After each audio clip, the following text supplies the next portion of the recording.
So Dad, you've been a funeral director for a really, really long time now, for 40 years. And we've been talking about the three key elements of grief at a farewell.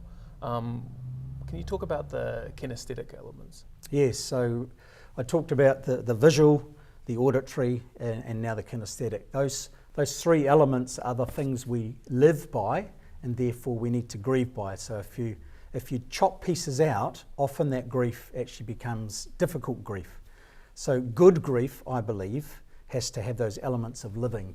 And kinesthetic is a favourite of mine because I'm quite a touch person. So when you think, it's not just about the obvious touch of, at a funeral, people hug. They just do. They don't know why they do it often, but it's because they know deep down in themselves that they need to make that human connection. So touch is a great one. But there are other touch points that people don't pick up on. So why do you have pallbearers, for instance, at a funeral? What's the importance of a pallbearer? Well, they're doing something. So you find those people who want to be a pallbearer. Often we say, so-and-so and so-and-so, they can all be pallbearers. But when you actually talk to them, half of them don't want to be pallbearers. They're perhaps visual people or auditory people. And there's others in the wings who are going, oh, please pick me. And it's because they want to do something, the doers. You know, they want to be involved. And I talked about flowers being a visual aid in the last video. Again, flowers at the end of a service, a basket of flowers. People want to come and do something. They want to pick up a flower and put it on and touch that casket.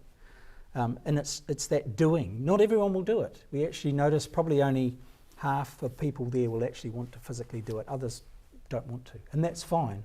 It's providing elements so that everyone can grieve well. Does that fall under similar to service sheets? Yes, so we often used to just project something up on the screen so people could see it. And then people started saying, but I want something to hold. I want something to touch. I want something to take home. It's that argument you hear all the time with audio books versus physical books. You know, the person who's quite a kinesthetic, a touch person, I'm trying to think of the other word for it, they're the sort of people who need something to hold and hang on to and keep. And people will keep those service sheets for years quite often. They'll just have them in a drawer and have a look back at them. So a vital element to actually do. Yeah. And sorry, just another one I thought of as I said that was the doing. You know, look at a graveside where people want to actually fill the grave in. And even when they don't physically want to fill it in, they'll still want to take a spade full of earth or put a flower in. It's the doing that connects them with their grief and that does help them on that grief journey. The kinesthetic elements seem a little less obvious compared to auditory and visual. Have you got any other unconventional kinesthetics that might help? Well, one of them I think we've talked about viewing in the other videos. And interesting, obviously a visual person usually will benefit greatly from viewing the deceased. An auditory person will just come in and talk to them. They won't really, but it's still beneficial being there. The thing I've noticed with a kinesthetic person is that they will walk in and not say anything. They will see the deceased and not respond or react. But then they'll walk over and they'll touch the casket, they'll touch their hand, they'll touch their face, and that's when their grief begins. So we all are visual, kinesthetic and auditory, but when we're in crisis, one of those things becomes the more important than the others, and they often help us to grieve. So if you take that opportunity away for people to do stuff, sometimes they really struggle.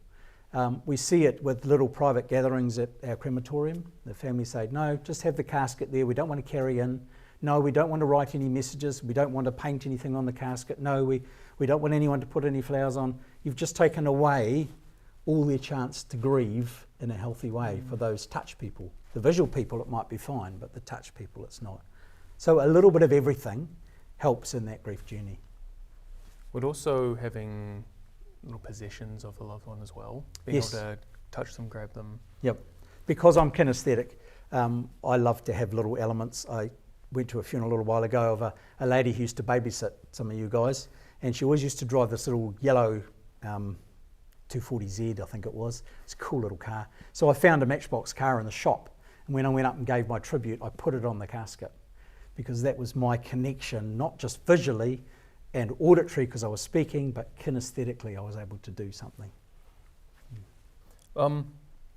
So with the auditory, visual and kinesthetic, are these elements that we can do at your memorial service, remembrance? Yep, so at every sort of farewell, and we always have a remembrance service at Christmas, and that's one of the things we try and be very careful to do, make sure there's good visual, there's good auditory, and there's good kinesthetic things to do.